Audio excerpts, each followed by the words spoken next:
Il y a une inquiétude palpable sur les réseaux sociaux parce que ça fait 3 jours qu'on n'a pas signé de nouveaux joueurs et en même temps, cette inquiétude, elle peut se comprendre parce qu'il manque réellement des joueurs clés dans l'effectif de Roberto De Zerbi. Les amis, bienvenue, je suis Christophe, bienvenue sur CM Football, c'est Marseille Football, une nouvelle édition du journal dédié à l'Olympique de Marseille. On va faire le point sur l'actualité du mercato, sur l'ensemble des postes qui restent à pourvoir. Højbjerg a signé à l'Olympique de Marseille, Greenwood est arrivé, Ismaël Koné également, Brassier également, ça fait 4 joueurs. 4 joueurs à des postes clés, mais on sent que il manque des joueurs et il va falloir accélérer parce qu'on est à 25 jours. Le compte à rebours est lancé 25 jours avant le début de la Ligue 1. Aujourd'hui, on va faire un point sur ce que dit la presse ce matin. On est le mercredi 24 juillet. On va faire un point sur le poste de gardien, évidemment un poste clé. On va faire un point sur la défense, le milieu et l'attaque avec notamment la somme exorbitante que demanderait Arsenal. Info ou un tox, on en parlera en fin de vidéo. Alors évidemment ce soir rendez-vous à 18h sur les réseaux de l'Olympique de Marseille, sur le Twitch de l'Olympique de Marseille, mais également sur le site om.fr. Si vous êtes abonné à l'Olympique de Marseille ou membre peuple bleu et blanc, vous pourrez suivre la rencontre gratuitement, sinon il faudra faire un sub sur Twitch pour suivre la deuxième rencontre amicale de l'Olympique de Marseille face à Toulon, 18h. Je ne serai pas devant la rencontre, mais je le rattraperai. J'ai la chance ce soir, vous le voyez, ici, c'est le début des Jeux Olympiques et c'est à Marseille avec le match France-États-Unis. J'y serai ce soir, donc si vous êtes au Vélodrome, n'hésitez pas à venir me voir. Évidemment, je serai ravi de pouvoir échanger avec vous sur l'équipe de France, mais également sur l'Olympique de Marseille. On a un article dans la Provence du jour avec Rossi, l'homme dans l'ombre. Ce qu'il faut retenir de cet article, évidemment, en dehors du poste de conseiller, l'homme qui murmure à l'oreille de Roberto De Zerbi et qui connaît Pablo Longoria. On avait fait une vidéo sur lui au mois de juin. C'est surtout l'homme qui valorise les effectifs.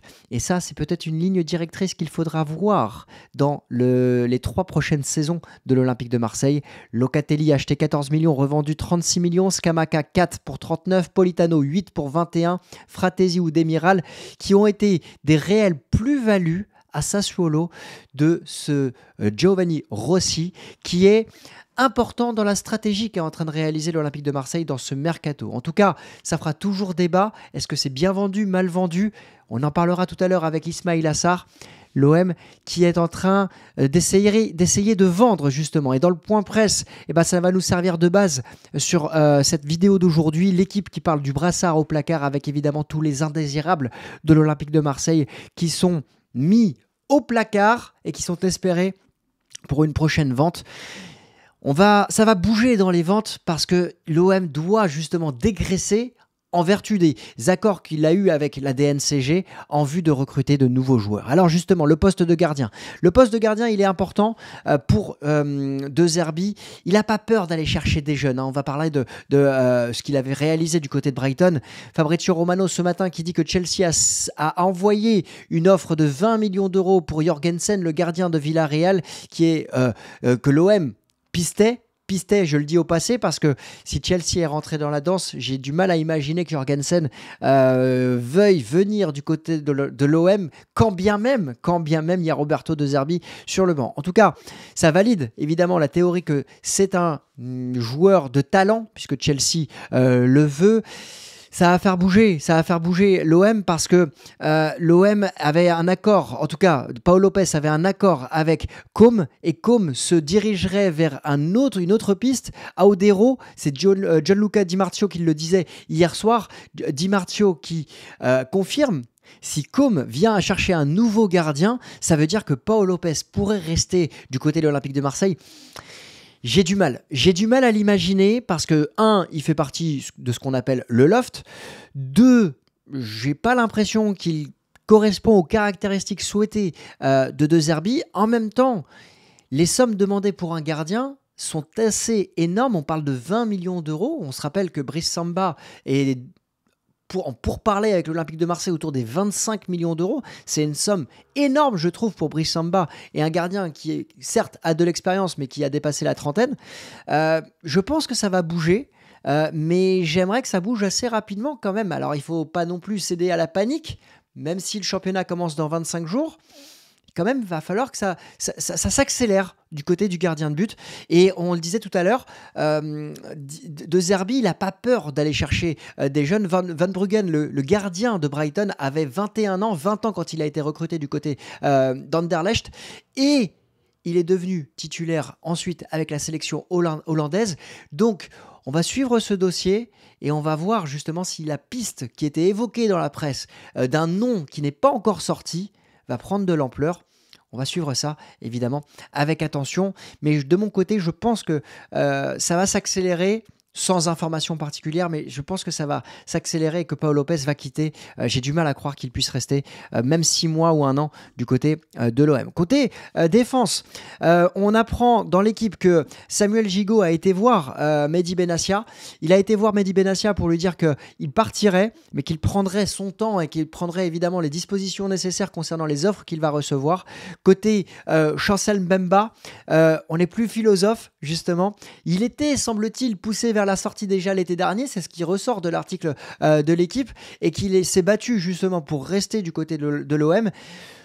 Du côté de Mbemba, il semblerait qu'il ait la volonté de pouvoir continuer à justement rester du côté de l'OM. Il lui reste 1 an de contrat. Il veut prouver qu'il peut être titulaire dans l'effectif de Roberto De Zerbi, sachant que l'OM rechercherait un défenseur central supplémentaire cet été. Moi, je ne suis pas fermé à voir Mbemba rester une saison de plus. C'est un homme d'expérience, c'est un homme qui a prouvé qu'il pouvait être déterminant avec l'Olympique de Marseille. Est-ce qu'il sied aux caractéristiques demandées par De Zerbi? C'est un point d'interrogation. Maintenant, hors offre autour des 10 millions ou à 15 millions d'euros du côté de l'Arabie Saoudite, je vois mal Mbemba partir. Vous me direz en commentaire. En tout cas, je ne serais pas mécontent de le voir rester. Ulysse Garcia a un spleen du côté de l'OM. Il ne comprend pas sa mise à l'écart. Lui qui a été blessé en fin de saison et qui estime que sa blessure a été mal soignée du côté de l'Olympique de Marseille. À voir ce qui va se passer pour l'international suisse qui a perdu sa place. Et du côté de Jonathan Klaus, vous m'avez dit, et vous avez été plusieurs à me le dire, que vous étiez surpris de voir la somme qui était évoquée pour son départ du côté de l'OGC Nice. 4 millions d'euros ou 5 millions d'euros avec bonus inclus. 5 millions, donc c'est 4 plus 1. Moi, je ne suis pas surpris parce que, en fait, il lui reste 1 an de contrat. Et hors Arabie Saoudite, c'est compliqué, ou Moyen-Orient, c'est compliqué d'avoir une somme plus élevée pour un joueur à qui il reste 1 an de contrat, certes international, mais quand on voit le nombre de minutes qu'il a disputé avec Didier Deschamps, ça ne me surprend pas de voir cette somme-là. On aurait pu espérer plus, mais c'est pas forcément mal vendu. Alors oui, on peut se dire 5, 6, 7 millions, mais c'est chipoté pour quelques millions d'euros. Là, quand on voit que Aubameyang part pour 6,5, je trouve que là, c'est très bien vendu pour un joueur qui a 35 ans du côté de l'Arabie Saoudite. Vous me direz en commentaire, on a le droit de ne pas être d'accord, évidemment, et à partir du moment où c'est fait avec bienveillance. Murillo, peut-être une variable d'ajustement, parce que lui, justement, il a cette place d'extra-communautaire qui fait débat, sachant que Luis Enrique est extra-communautaire, Amir Murillo l'est également, et Greenwood serait, je le dis au conditionnel, actuellement il est considéré comme extra-communautaire, quand bien même il a la double nationalité jamaïcaine, il est considéré actuellement comme extra-communautaire. Il pourrait être la variable d'ajustement puisque l'OM cherche des joueurs extra-communautaires comme Wang ou encore Alexis Sanchez, et on a le droit qu'à 4 joueurs. Entre Luis Enrique et Amir Murillo, compte tenu du poste de latéral droit avec le départ de Jonathan Klaus, moi je préférerais voir rester Amir Murillo et aller chercher le départ de Luis Enrique, qui peut être une valeur marchande autour des 10 millions d'euros. Ça pourrait être intéressant. Concernant le milieu de terrain, Geoffrey Kondogbia est sur le départ. Verretou ne comprend pas sa mise à l'écart. Ils travaillent tous les deux dans le loft de l'Olympique de Marseille, avec évidemment des moyens mis à leur disposition pour bien s'entraîner athlétiquement. Si c'est Kondogbia, moi, je suis pas fermé évidemment à son départ. Si c'est Veretout, ce serait un choix de De Zerbi. Perso, voir Veretout rester ne me déplairait pas par rapport à l'apport qu'il a eu la saison dernière, quand bien même il est peut-être sur le déclin physiquement. Et l'année dernière, on a vu tout le boulot qu'il a abattu. Il y a une variable dans son contrat, c'est que s'il dispute 50% des matchs la saison prochaine, il a une prolongation automatique d'1 an. Est-ce que c'est sur ce point que les hommes, que la direction veut jouer? À suivre en tout cas. L'OM était d'accord pour un deal à 12 millions d'euros avec Al Duhail au Qatar, le club de Christophe Galtier. Du côté de Veretout, ça a été refusé, à suivre évidemment, mais vous le voyez, l'OM a besoin de dégraisser parce que l'OM cherche à financer le transfert de Valentin Carboni, Carboni qui lui est estimé autour des 30 millions d'euros, c'est ce que demande l'Inter Milan. C'est beaucoup d'argent, je trouve, pour ce très jeune joueur, certes international, vainqueur de la Copa América, 19 ans, qui a... Oui, de grandes capacités techniques pour plaire, milieu offensif, central, avec la possibilité de jouer avant-centre, un prêt avec des conditions un peu plus souples et des clauses plus subtiles sont échafaudées. Alors on sait que du côté de l'Olympique de Marseille, on sait élaborer des contrats biscornus, mais évidemment très à l'avantage de l'Olympique de Marseille pour pouvoir repousser les sommes de transfert. Ça, c'est les prêts avec option d'achat. C'est vraiment quelque chose qui est très apprécié du côté de la direction de l'Olympique de Marseille. À voir comment ça va être réglé, mais avant de pouvoir valider ce type de vente, d'achat, pardon, il va falloir vendre évidemment. Et puis j'ai vu la rumeur Bilal El-Khanous qui est sortie sur les réseaux sociaux, qui est revenu hier. Alors c'était annoncé sur Twitter avec comme source l'équipe. Bon, je suis abonné à l'équipe, je ne l'ai pas vu écrit, j'ai pas vu le nom ressortir. J'ai pas l'impression que ce soit une piste plan B, j'ai plus l'impression que c'est une piste de compte influent plus qu'autre chose. Moi, je pense que l'Olympique de Marseille se tourne vraiment vers Carboni. Et ça a été évoqué notamment par la presse italienne et confirmé par la presse italienne. Et puis ça a été confirmé également par Fabrizio Romano. Concernant l'attaque, c'est Luca Bendoni de la team Di Marzio qui l'a confirmé hier. L'OM demande 17 millions d'euros pour Ismaïla Sarr. On va mettre ça évidemment dans la rubrique l'OM ne sait pas vendre. C'est quand même c'est évidemment ironique. Je prends le temps de le préciser ici sur YouTube. Je le ferai pas sur Twitter et je m'en amuserai évidemment des commentaires. Mais si l'OM arrive à vendre Ismaïla Sarr 17 millions d'euros, ce serait une formidable vente pour l'international sénégalais qui a été recruté 13 millions d'euros. Ismaïla Sarr est d'accord avec Crystal Palace sur ce dossier. Ils sont d'accord pour un contrat de 5 ans. La première offre, le package a été autour de 15 millions d'euros. Même déjà 15 millions, c'est bien. Maintenant, on est en Première Ligue. On sait qu'il y a un tarif Première Ligue. Et quand on voit Iliman Ndiaye qui est parti pour 20 millions d'euros, je ne suis pas fermé à un départ évidemment d'Ismaïla Sarr qui n'a pas réussi du côté de l'OM, mais ça fait partie des ventes qui pourraient accélérer le départ, les achats du côté de l'OM. En parallèle, je check Twitter parce qu'il est 11h32 et je regarde justement s'il ne pourrait pas y avoir une vente qui se réaliserait ou un achat qui se réaliserait afin de réagir. N'hésitez pas à vous abonner évidemment à la chaîne puisqu'on sera réactif s'il vient à avoir une future acquisition comme celle d'Eddie Nketiah. Eddie Nketiah, je l'ai étudié hier, j'ai pris le temps, il n'y a pas eu de vidéo qui est sortie, j'ai pris le temps de l'étudier, c'est un dossier qui est assez clivant. J'ai suivi tout ce qui se passe sur les réseaux sociaux. Mon avis a évolué sur le joueur d'Arsenal. En tout cas, ça bloque. Il y a une vidéo qui est quasiment prête à sortir. Arsenal demanderait environ 60 millions d'euros pour Eddie Nketiah, mais l'OM ne veut pas débourser une telle somme. Surprenant. Ne veut pas, mais est-ce que l'OM peut déjà dépenser 60 millions d'euros ? Pour info, du côté de Manchester City, Julian Alvarez est estimé à 70 millions d'euros plus 20 millions de bonus. Alors, les bonus, c'est une chose, mais 70 millions d'euros quand Eddie Nketiah est estimé par Arsenal à 60 millions d'euros. Bon, marché anglais. Arsenal ne veut pas vendre moins de 41 millions qui était le prix de Balogun qui a signé du côté de l'AS Monaco.